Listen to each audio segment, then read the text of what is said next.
This is 7National News making headlines. Dubai's deputy ruler welcomes GCC finance ministers. UAE Red Crescent and PCRF celebrate 20 years of humanitarian relief work. And Asian heads of state arrive for ASEAN Leaders Summit.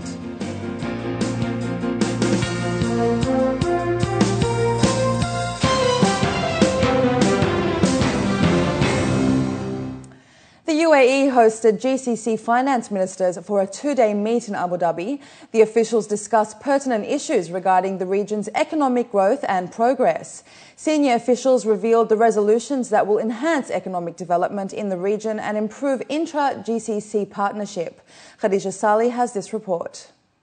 His Highness Sheikh Hamdan bin Rashid Al Maktoum, Deputy Ruler of Dubai and Minister of Finance, welcomed GCC finance ministers in Abu Dhabi.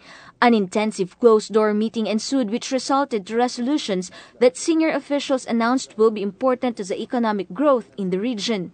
The next 3 years, which means 2011, 2014, we should complete all the pending issues in regard to the customs union. So we have a mandate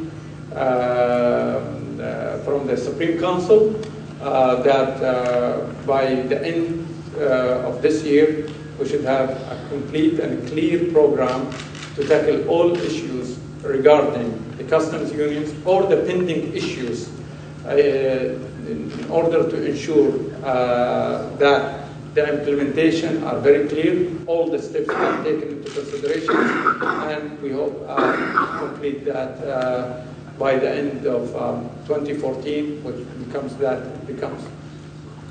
effective January 1st, 2015. The initiative is there. The program is under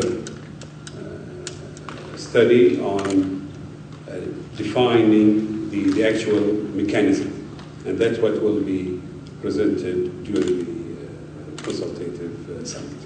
The GCC General Secretary also added that the Regional Council committed support to Oman and Bahrain. A budget of $1 billion will be allotted annually for 10 years to assist in its further development.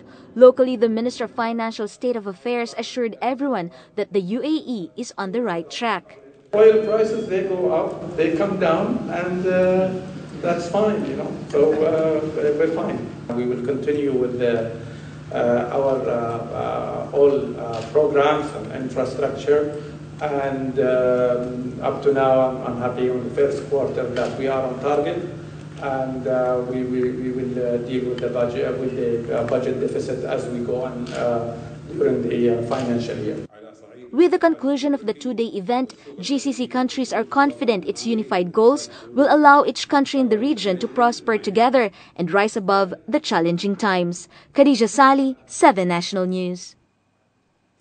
The Director General of the National Council for Tourism and Antiquities, Mohammed Khamis Al-Muhairi, said the UAE has scored huge progress in the area of tourism, commending the support of the leadership to the tourism industry in the state. Speaking with the Emirates news agency WAM, in an interview, he said that the UAE has become an important tourism hub at both the regional and international levels because of security, social, economic and political stability, besides possessing an unparalleled advanced infrastructure in the Middle East. Mohairi referred to the success of the Arabian travel market this year, which concluded in Dubai on Thursday, indicating that the 18th edition of the ATM proved beyond doubt that the UAE has become an attractive hub for tourism investments. All residential buildings and government facilities in Sharjah are to be transformed to create easily accessible facilities for disabled people. A meeting at the Housing Department in Sharjah discussed how to implement requirements for those with disabilities and to meet international standards. A law was implemented 15 years ago to ensure every building in the Emirate was accessible to people with special needs. However, some buildings failed to do so over the years, and some did not meet government standards. Engineer Khalifa Misbah Tuneji, member of the Sharjah Executive Council and chairman of the Department of Housing, said that His Highness Dr. Sheikh Sultan bin Muhammad Al Qasmi, member of the Supreme Council and ruler of Sharjah, aims to ensure a decent life for all children and people with special needs. Under the patronage of the UAE Red Crescent and the Palestine Children's Relief Fund, an international NGO, celebrated 20 years of humanitarian relief work in the region. Residents gathered at the Gala for Life in a bid to draw attention to the need for more volunteers. Additionally, the gala highlighted work towards the much-needed efforts, such as to set up the Pediatric Oncology Department at the Hussein Hospital near Bethlehem. The Palestine Children's Relief Fund identifies and provides treatment for sick and injured Arab children.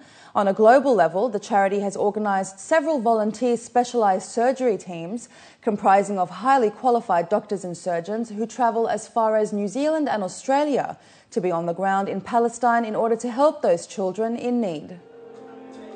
There's an enormous amount of goodwill and support here among the community, the expat community and the local community, who feel very strongly that they have a responsibility in supporting the needs of children in Palestine and in the Middle East on a larger level. And as a result, we come here because there's so much support and willingness on the part of the community to have an impact. We've been going there to operate children with head injuries and teach hand surgery. We run a course, 2 years course for the specialty of hand surgery in Gaza Strip, and we have qualified some surgeons in there in that period of time for last 5 years, and that's the work we're doing. Volunteers also talked about their recent risky challenge in climbing Mount Kilimanjaro to help spread the awareness. Passionate about serving the medical charity, PCRF volunteers in the UAE expressed their genuine desire to lend a helping hand to the children who need it the most. Being Palestinian and then having heard Steve Sosaby speak, I was completely taken aback by his work, so I vowed to do something for him. A couple of years later, we came up with an idea to climb Kilimanjaro. So I got about 11 friends and family to come together, and we completed the task in about 6 or 7 days, and we raised about $550,000. GCC economies are expected to grow by 6.5% this year, according to a Washington-based Institute of International Finance report. The forecast is up from 5.1% last year through higher oil production and an increase in government spending. Economists say higher oil prices will aid the GCC's budget revenues. Qatar is seen as having the highest growth at 18.1%. The report also stated that the total external current account surplus of the GCC was forecast to rise from $129 billion from last year to around $292 billion this year. It sees gross foreign assets of the GCC to rise $1.7 trillion this year and $2.2 trillion in Arab countries. The private sector must create 20,000 jobs a year, according to the UAE's Ministry of Labour. According to a local report, it's estimated that up to 200,000 people between the ages of 15 and 60 will enter the job market in the next 10 years. Therefore, up to 20,000 jobs must be made to cater for this influx. According to the Minister of Labour, there are currently 35,000 unemployed Emiratis in the UAE. Ministry statistics show Emiratis working in the private sector do not exceed 7%. He added that the ministry aims to create a stable job market and a long-term productive labour force, as well as build a knowledge-based economy.